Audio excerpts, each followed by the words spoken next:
What's going on, everybody? We're going to make a video going over the stuff from the PTS, the Title Update 5 PTS patch notes, going over everything that we've seen, what we've tested. I'll try to include some stuff that we've ran through with different testing and so on as well, probably after I go through everything. There's quite a bit to cover. There's a lot of stuff we haven't been able to test. We won't be able to test until later as well, so probably make more videos on that later as it's released over the next week or so, and we'll just get right into it here. I'll include the patch notes and all that from Reddit and such in the description too. So the National Zoo is unlocked. The Camp White Oak is unlocked. The zoo is really well done. It's a very long mission. Doesn't seem very well worth it, but it's really, really cool. Definitely make sure you go and check it out when you can. If you're looking for them on the map, I'll tab back into the game real quick so you can see those as well. They're right up here, Camp White Oak and the zoo. You can do these in different difficulties after you do it the first time. You do it in story. Like I said, the zoo is a very long mission.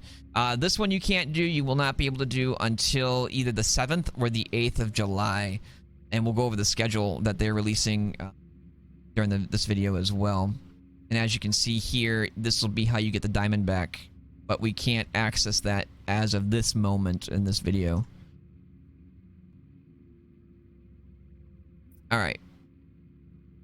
Going back to the notes here, we have the expeditions. They're free events that bring players to unexplored locations around DC, yada, yada, yada. We don't really know what they are yet. Technically, the expedition in-game is called the something convoy. If you guys remember during the video talking about the year 1 pass, the DLC 1 was supposed to include a game mode called the Lost Convoy. They haven't said anything about that since then, and I don't know if this is supposed to be a game mode or what this is supposed to be. So hopefully that, you know, actually keeps people interested. It'll be interesting to see if they do or not. I haven't looked at the actual new classified assignments as Aquarium and Data Center, apparently. There's the Shepherd reward system. That is I don't know if there's more to it, but basically all the help calls that you get in-game you can respond to, and you can earn a title. It looks like there's ranks to it. I don't know if there's other things you can earn or whatever. Just kind of an incentivized reward system for people helping out other people in the community and so on and so forth there. Let's see what else we got here. The raid. The raid does have matchmaking, or it will have matchmaking. Currently in the PTS, it's not actually active. There is a puppies and kittens version of the raid that's got unicorns and teddy bears in it, and that'll have matchmaking. It will not have Eagleberry. It will not have the raid specific sets that drop in it or anything like that. It's mainly just there for people to matchmake, make friends, learn the mechanics, and kind of progress from there.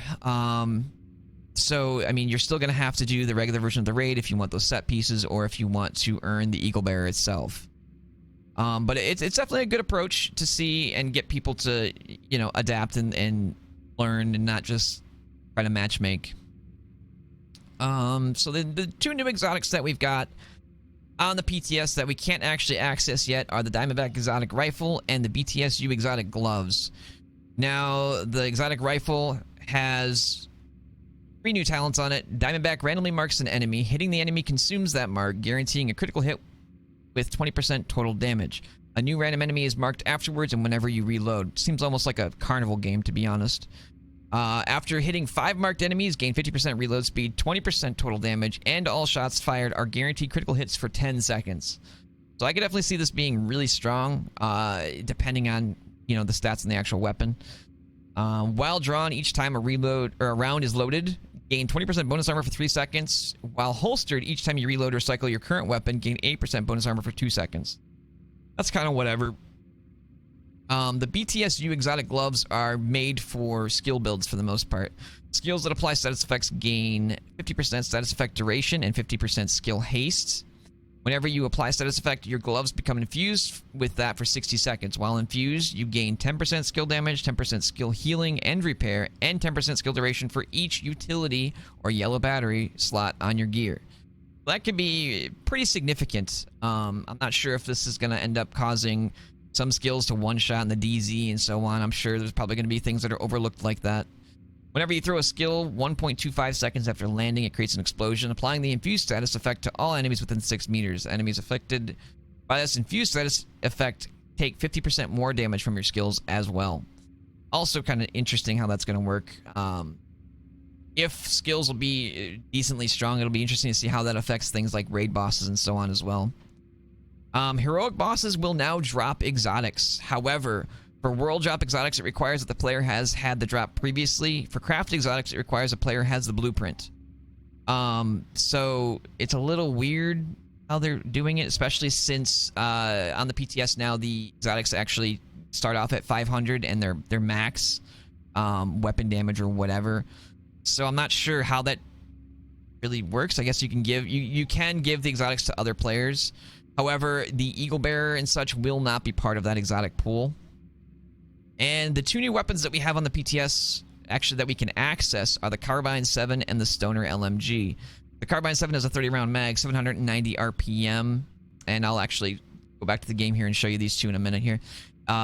It's supposed to roll with every 3 reloads from empty, increases your mag capacity by 100%. However, none of them are actually rolling with these talents on them currently on the PTS. The Stoner LMG has a 580 RPM, fairly close to the M60, 200-round mag, and it's supposed to roll with suppressing an enemy that is not currently suppressed, grants 5% weapon damage for 10 seconds, stacking to a max of 5. So 25% weapon damage, which is kind of meh, but it's whatever. The Carbine 7s is, like I said, I mean, they're both kind of there. There are some cool little things that you can do with, and I'll try to clip those in later too, with the LMG and such. Yeah, tab back in the game here real quick. So currently, or I'll show you the guns first. These are two different versions of the Stoner LAMGs. This one is actually one that I re-rolled extra on to stack extra ammo on it to see how high I could get the ammo with aces and eights and so forth. This version of it actually has Frenzy and Allegro on it to test out how Frenzy affects such a ridiculously big magazine with RPM and damage. Now this one right here gets up to 550 rounds, as you can see right here. And if you're wondering about all the extra ammo that I have for LMGs, then that is the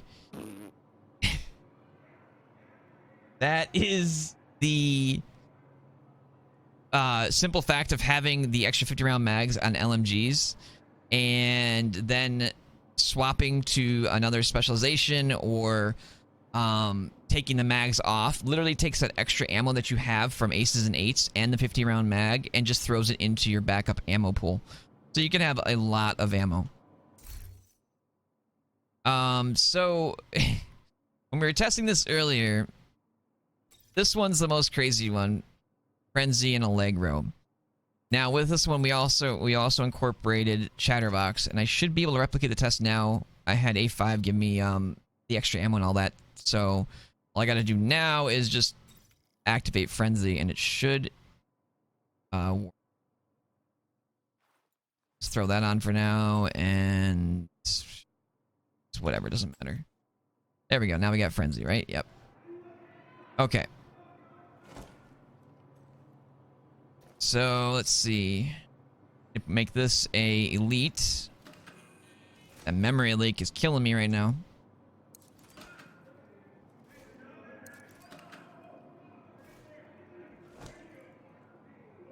And of course, it's going to be the far target. It couldn't just be, you know, close one.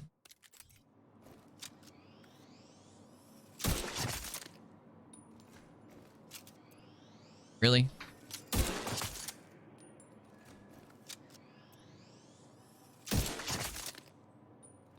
Oh, goodness.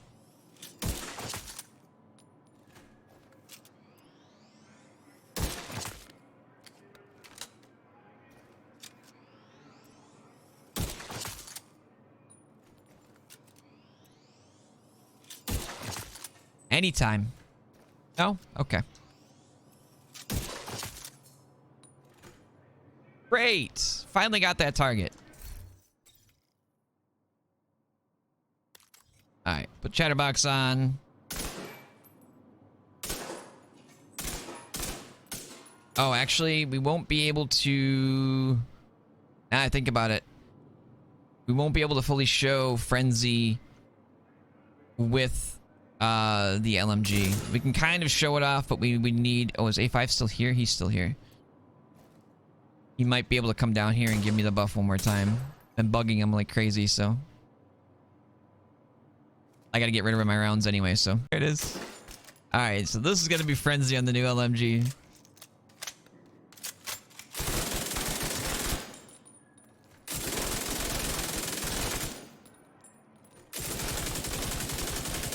Yeah, it can get pretty crazy, especially if you actually hit your shots, like I just didn't right there. But yeah, that's the Frenzy with it. I mean, the RPM on it's like something like 1400 or some crazy crap. It's ridiculous. Anyway, that's those two. Oh yeah, the carbine. I forgot the carbine. Try the carbine real quick as well. Oops. Here's the carbine 7. It actually has measured. It's nothing that great, honestly. It's got a crazy high RPM though.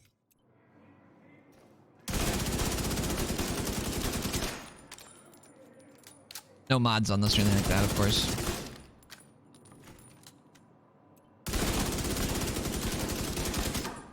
Kind of reminds me of the LVOA a little bit from Division 1.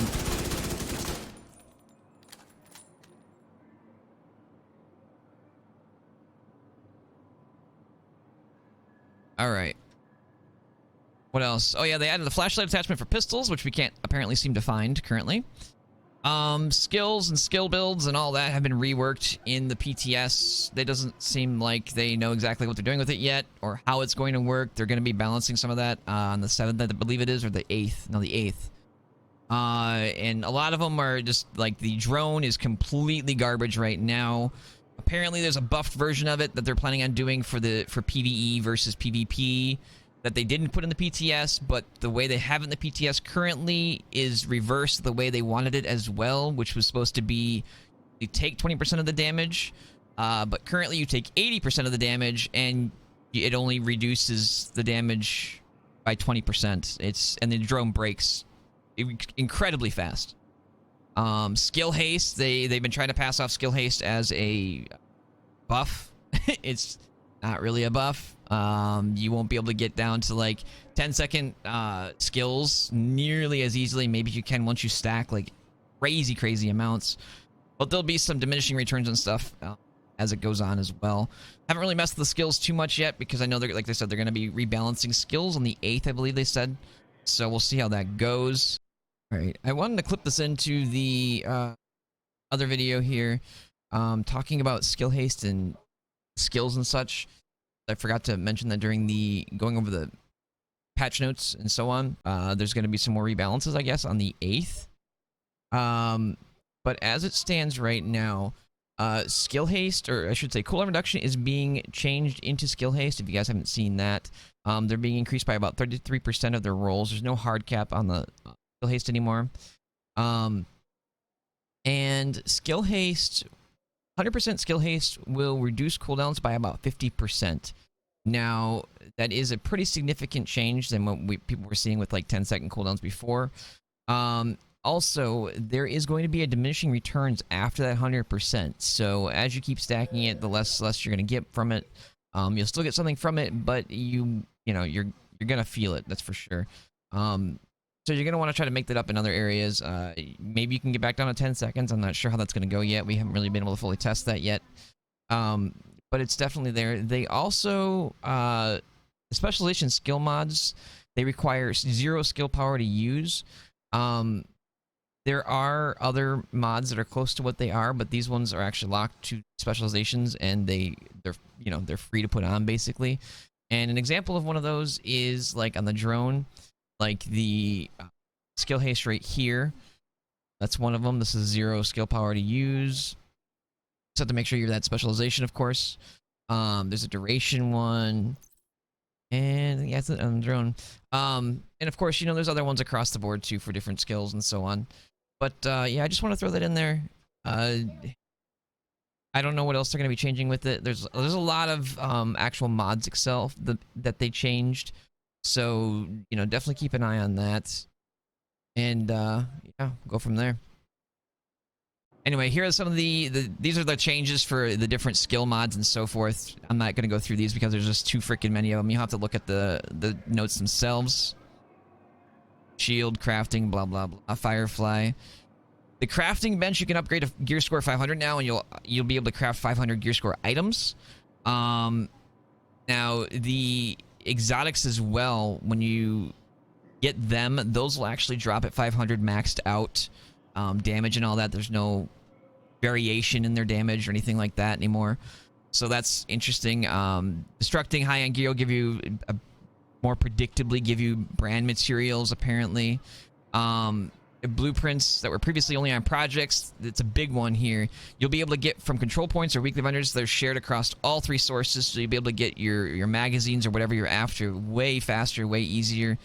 Another big one that they didn't even include in any of these notes really was the fact that the crafting lady there actually has the option to buy the sharing of all your mods to all of your alts. And I already bought it, and I went back to the vendor. It's not there anymore, apparently, currently. I don't know why. But you can buy that, and it shares all your mods across all your characters. Really, really cool. It was something they were working on, apparently, but they didn't even include that in the notes, I guess. Cassie, I won't be able to show.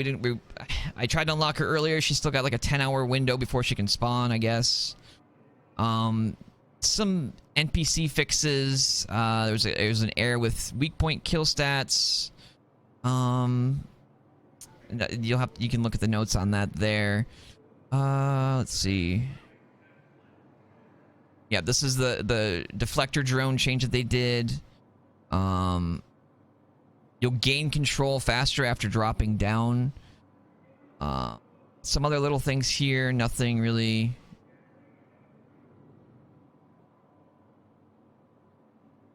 significant there. And a bunch of bug fixes and such that, I mean, if you really want to go into, there's a lot there that haven't been really retested and so forth. So, let's see. Oh, they did change the shooting range so that you can't like generate special ammo anymore. You can't jump behind the shooting range to get ammo or anything like that. They got rid of that. Let's see. I already went through the matchmaking for the raid, the exotics, cooldown nerf, the flashlight, the drone stuff. Cassie NPCs, yeah, I went through pretty much everything. And just to clarify too. Oh, there he is. Teleporting. This way, guy. This way. Going the wrong way. Every time I come this way, it's teleporting. You can't play. Get paywalled, bro. That's literally the paywall. Oh my god. I could make a really funny clip of that. Check out this paywall, guys. Here, run over here, guy. Oh, you didn't buy the season's pass? Let me shower my money over here. You just hit the paywall. Look at that. Oh. I think it's that. Oh my god, look at come over here. Here's the paywall. Here. I'll take a selfie with you. Oh, I got some loot over here for you. Here. You want this? Come get it. Come get this loot over here, guy. Oh, damn. Poor guy. It's right there. Just run faster. Put your booster. Combat roll. I tried it. Try restarting the game. Oh, it says DLC not owned. Here, pop yours out real quick. Do a shot and look at the bars. Got it. What? Oh, I was gonna shotgun you. Shoot me with just with your assault rifle. Shoot me and look at how much ammo or armor it takes off. Kill me. Just one shot. Right there. 2 bars. Oh. Now shoot me again. That was 12, but 12 and 16, I think. Not even half. Here, this is the actual schedule for what they're going to be doing for the PTS. The PTS went live today. On the 3rd, you'll be able to do Discovery Mode, which is the Puppies and Kittens version of the raid with all the teddy bears and unicorns. And that'll have matchmaking. It will not have access. You won't be able to get the Eagle Bear or set pieces, like I said already. 5th, 6th, and 7th are going to open one expedition on each day, which is those are the ones we needed to do the convoy expedition in order to get the new exotic weapon. July 8th apparently is when they will be rebalancing gear, skill build viability, and introducing to the rifle and the gloves. And then July 10th is when the PTS ends. And then I'm assuming it's going to go live probably the week after that for people with the 1 week early access. I don't know what they're going to do with it or not, if they're going to do that or not. And as it stands right now, actually, as of this moment, they're probably going to change it. If you don't have the 1 week early access season pass thing, you can't even do the missions, the new missions on the PTS, because it just teleports you out of them and tells you have to buy the DLC. So I'm assuming that was an error, and the 1 week early access made its way into the PTS. They didn't fix it, but let's hope they fix that so that people can actually test it. Otherwise, people won't be able to test it without the pass until like the 7th or 8th. But yeah, hopefully you guys enjoyed the video. Make sure you stop by the stream if you can, or drop a like, a subscribe here if you can. Make sure you hit that bell icon for notifications. I'll be doing some more videos through the week here, hopefully, and getting them uploaded. I usually spend a little time editing them and trying to get them together with a lot of information. But I definitely appreciate you stopping by.